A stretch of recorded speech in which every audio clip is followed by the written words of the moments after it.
Hello, this is George Hutton, and you are listening to the Mind Persuasion Podcast. Today we continue our study of weaponized hypnosis. For more information, please visit mindpersuasion.com/weaponized-hypnosis. In today's podcast, we'll be talking more about linguistic presuppositions, deeper structures. Before we get into the actual details, understand that just listening to these passively will not help you defend against them. Study these linguistic presuppositions as seriously as you would martial arts. It's fun to watch kung fu movies or even martial arts demonstrations on YouTube.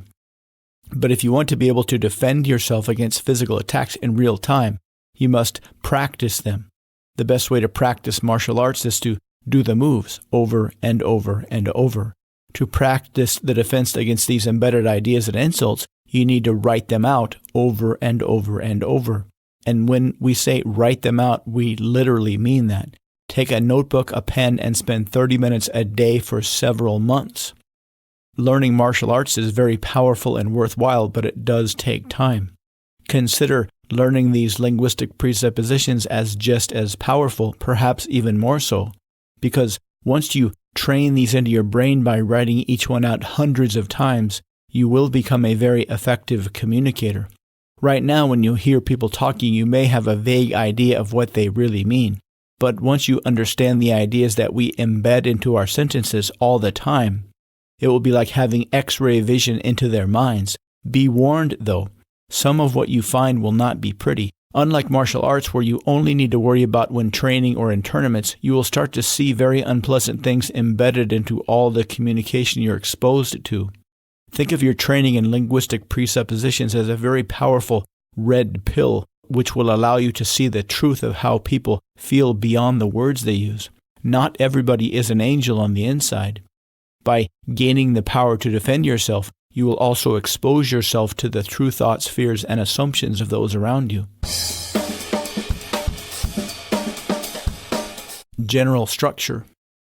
Inside many sentences are more than one idea. For example, consider the sentence, I have a red car. This presupposes that things called cars exist. It presupposes they come in different colors. It presupposes that people can have cars. It sounds simple, but those three ideas are very common. But consider this sentence, I have a red kangaroo. Same sentence, but the noun is changed from car to kangaroo.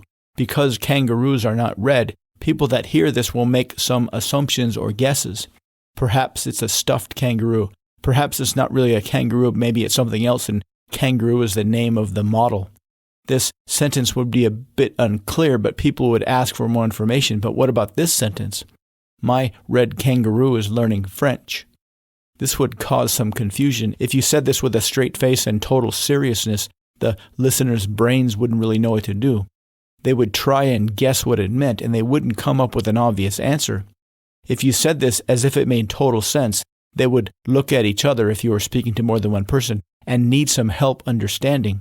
So far, this is silly. It doesn't involve any insults or bad ideas about anybody, just a goofy idea. Normally, people don't go around talking about things that don't make sense just to make other people confused, although it is a pretty fun party trick.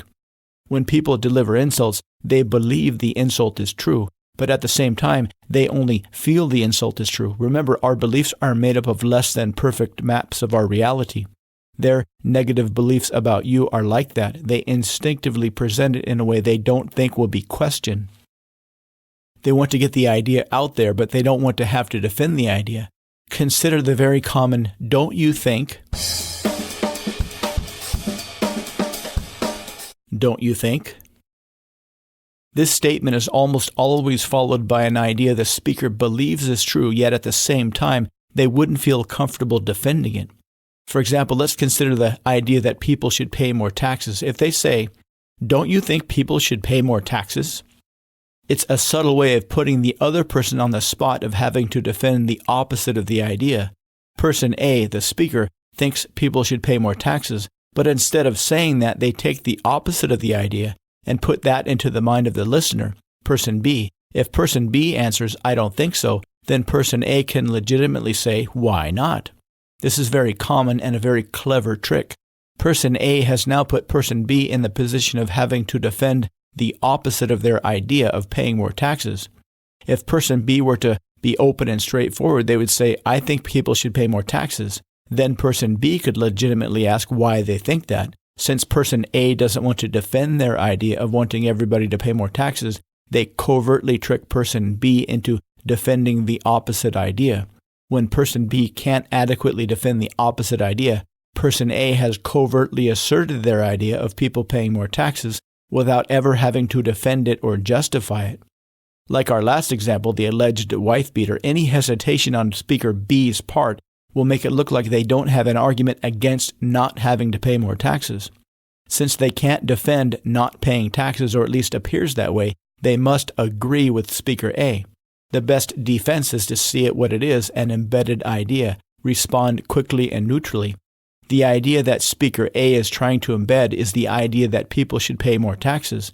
The best response would be to quickly and neutrally ask them, why do you think people should pay more taxes? Or, do you think people should pay more taxes? Or, is it your position that people should pay more taxes?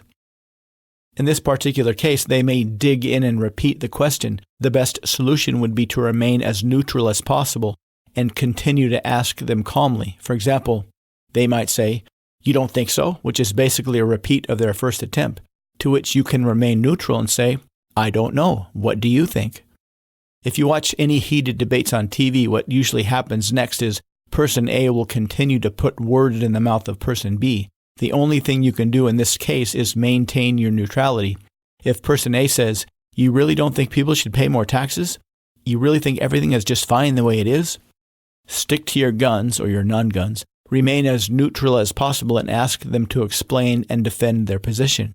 I really don't know. Why don't you explain why you believe what you do so I can make an informed decision?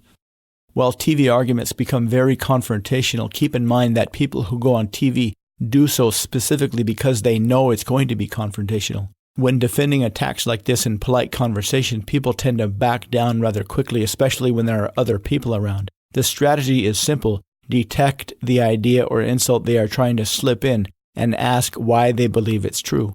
In order to be able to do that, we'll go through all the linguistic presuppositions so you can get busy drilling yourself.